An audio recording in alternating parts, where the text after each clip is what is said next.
Le bel évangile de ce 26e dimanche du temps ordinaire de l'année A s'ouvre par une question.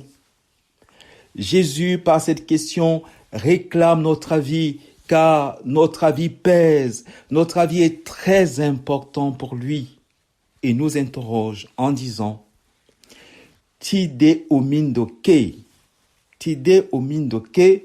que pensez-vous de ceci ?» Autrement dit, êtes-vous dans la vérité? Votre pensée est-elle adéquate au réel, comme l'enseignait Parménide? Parménide enseignait que la parole qui exprime la pensée doit être adéquate à la pensée doit être adéquate au réel, et le réel doit être adéquat à la parole. Dans cet évangile, Jésus nous enseigne que la foi, la vraie foi, rime avec l'intelligence et avec la vérité. Nous croyons en la vérité.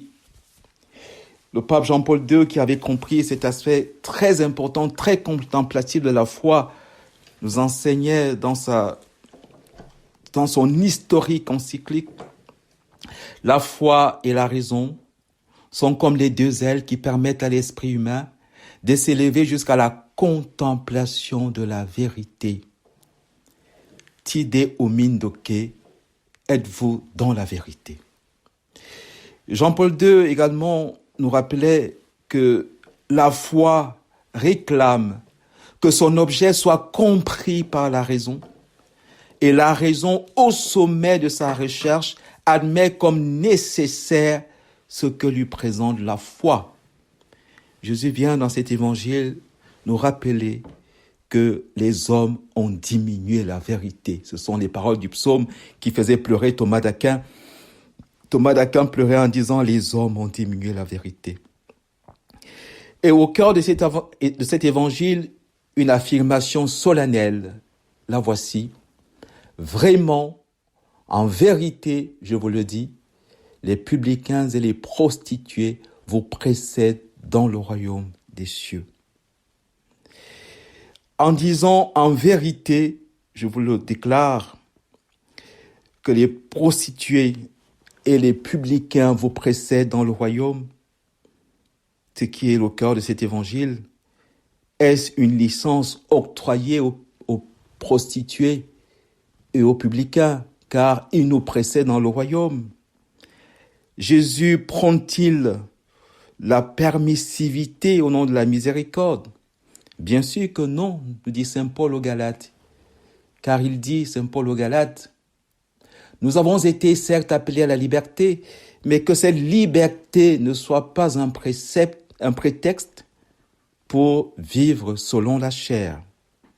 Le bon larron, depuis le trône de la croix, depuis la cathèdre de la croix, le bon larron parle ex cathedra depuis la croix, en disant, pour nous, c'est justice. Nous avons ce que nous méritons après ce que nous avons fait. Autrement dit, le bon larron nous rappelle que Jésus n'est pas venu abolir la loi, il est venu à l'accomplir. Car l'accomplissement de la loi nous humanise, l'accomplissement de la loi nous urbanise.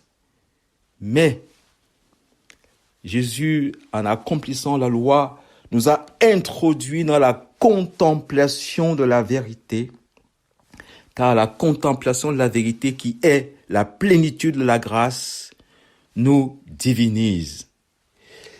En vérité, je vous le déclare, les publicains et les prostituées vous précèdent dans le royaume des cieux.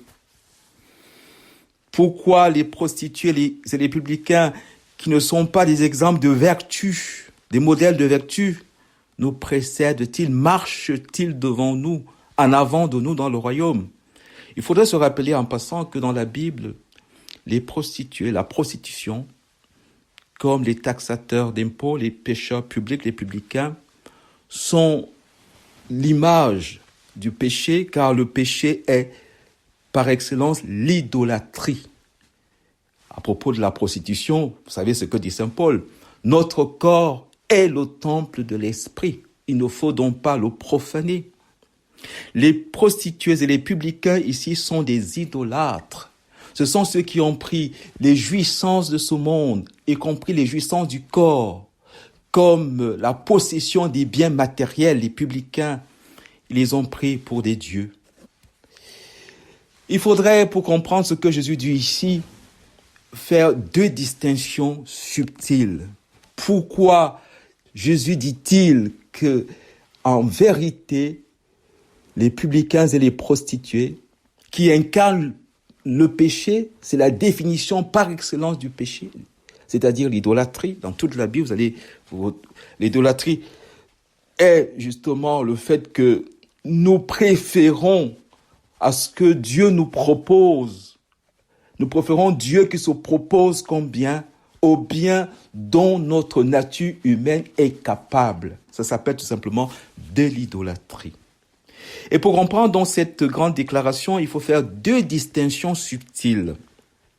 La première distinction, c'est que le monde dans lequel nous vivons, avec tout ce qu'il contient, ce monde est divisible en deux.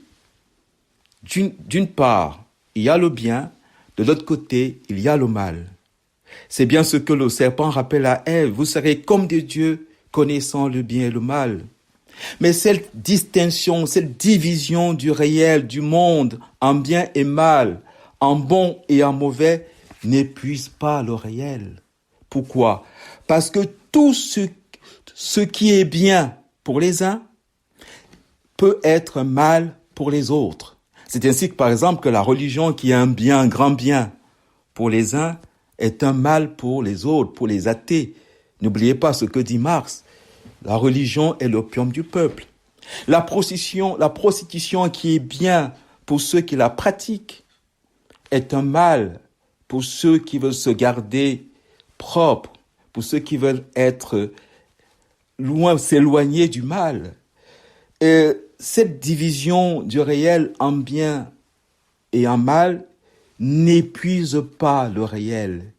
Et ceux qui ont voulu la radicaliser, c'est-à-dire le manichéisme, a fini par dire ce qui n'est pas vrai, qu'il y a deux dieux, le Dieu du mal et le Dieu du bien.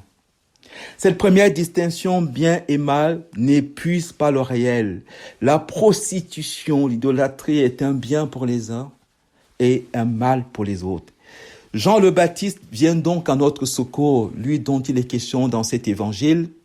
Jean le Baptiste vient à notre secours car il est prophète.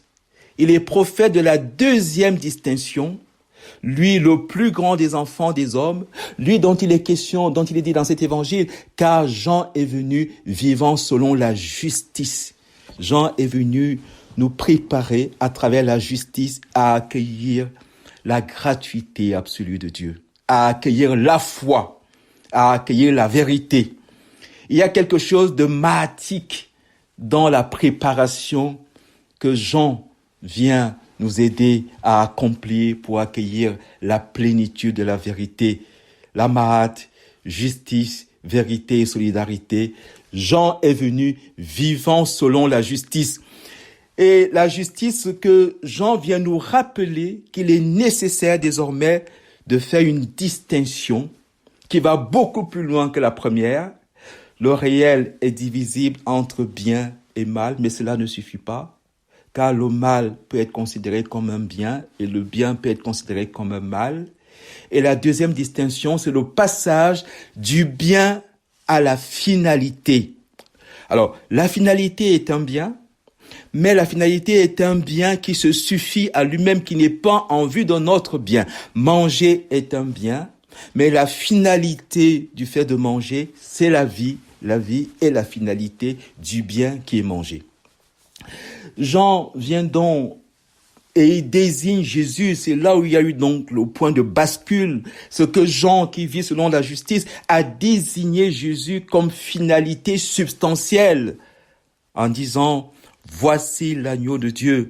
Saint Paul également désigne Jésus comme la finalité substantielle en disant « La fin de la loi, c'est le Christ ». Il faudrait savoir que ce dépassement que Jean fait de ce que la philosophie avait déjà découvert, vous savez, entre autres Aristote et bien d'autres philosophes avaient donc vu la nécessité de la double distinction dans le réel. Première distinction, bien et mal, elle ne suffit pas. La deuxième distinction, bien et finalité. Malheureusement, cette distinction, au moment où nous parlons, a été détruite par le nominalisme qui a proclamé que la finalité n'est qu'une métaphore et qu'il faut maintenir l'homme dans l'exercice du bien, dans la recherche du bien individuel et personnel et finalement dans le primat du droit. Cela n'épuise pas le réel. Il y a donc dans cet évangile une question de la part de Jésus. Un homme avait 2 fils. Lequel des 2 a fait la volonté du Père? Un homme avait 2 fils. Est-ce Abraham qui a 2 fils, Isaac et Ismaël? Est-ce Isaac, les 2 fils d'Isaac, Ésaü et Jacob? Sont-ce les 2 fils de Zébédée? Sont-ce les 2 fils du Père dans la parabole de l'enfant prodigue? Ces 2 fils sont-ils l'image des 2 testaments, des 2 alliances bibliques? Est-ce que finalement cet homme qui a 2 fils n'est pas Dieu le Père, qui a 2 fils, le fils aîné, Jésus-Christ notre Seigneur, le fils unique du Père, qui a fait de nous des fils dans le Fils, lui qui a été le seul à accomplir la volonté du Père, se faisant obéissant jusqu'à la mort et la mort sur la croix, lui qui a dit « Ma nourriture, c'est de faire la volonté de mon Père ». Est-ce que finalement, l'homme qui a 2 fils n'est pas le Père dont les 2 fils sont le Fils unique, Jésus-Christ, et qui a fait de chacun de nous son fils? Nous sommes fils dans le Fils, c'est bien ce que Saint Paul nous enseigne dans la lettre aux Galates. Dieu envoya son Fils né d'une femme quand les temps furent accomplis, né sujet de la loi, afin de nous conférer l'adoption filiale. Et la preuve que vous êtes fils, chacun de nous, Dieu a 2 fils, le Fils aîné Jésus et chacun de nous. La preuve que vous êtes fils, c'est que Dieu a envoyé dans nos cœurs l'esprit de son Fils qui crie « Abba Père ». Ainsi tu n'es plus esclave, mais fils, et donc héritier de par Dieu. Ce Fils unique qui est le premier qui a fait la volonté du Père et le premier Fils, notre frère aîné d'une multitude de frères. Saint Paul aux Éphésiens nous le rappelle aussi en disant « À cause du Christ, j'ai accepté de tout perdre, je considère tout comme déchet afin de gagner le Christ, lui qui est la cause finale, substantielle, personnifiée. » Vous voyez, le passage de la philosophie à la théologie, c'est le passage des notions aux personnes divines. Saint Paul continue en disant « Bien plus, je considère désormais tout comme désavantageux à cause de la supériorité de la connaissance de Jésus-Christ. » La deuxième distinction qui est le cœur de cet évangile est que Jésus-Christ est venu accomplir l'ultime passage qui s'appelle finalement le mystère de la transsubstantiation. Car Jésus n'est pas seulement le sauveur qui viendrait sauver les prostituées. Jésus est le salut des prostituées et des pécheurs, car il est le bien que les prostituées et les pécheurs cherchent. Il est le bien en personne, et ce bien nous est communiqué gratuitement à travers sa personne, car il est le passage du révélable au révélé. Jésus-Christ est le passage de l'intelligence contemplative à la foi contemplative. Jésus-Christ est le passage de l'accomplissement de la loi à la plénitude de la grâce. Jésus-Christ est le passage de la virginité de Marie à la maternité divine de Marie. Jésus-Christ est le passage de l'Ancien Testament au Nouveau Testament. Jésus-Christ est le passage de la nature à la grâce. Jésus-Christ est le passage de la cause efficiente de la recherche des biens à la cause finale, car il est le bien. Il est le passage du pain au corps du Christ, à son corps. Il est le passage de l'eau au vin à Cana et finalement le passage du vin au sang du Christ. Il est le passage des préambula fidei aux vertus théologales. Il est le passage de la théologie considérée comme discipline philosophique à la doctrina sacra qui est finalement la manifestation du Verbe de Dieu qui s'est incarné. Il est le passage de la nécessité à la gratuité. Il est le passage du Dieu un au Dieu trine. Oui, les prostituées nous précèdent dans le royaume, les publicains nous précèdent dans le royaume, car ils se sont convertis, ils se sont radicalement tournés vers le Christ qui est le salut, et ils peuvent dire avec saint Paul, ce n'est plus moi qui vis, c'est le Christ qui vit en moi. Tous les biens de ce monde que j'aimais ne sont que balayeux, car le Christ est le bien personnifié. Il est la personne divine qui est mon bien. J'ai mis ma foi dans le Seigneur, j'ai mis ma confiance dans le Seigneur, nous dit saint Paul, car c'est lui mon salut. Amen.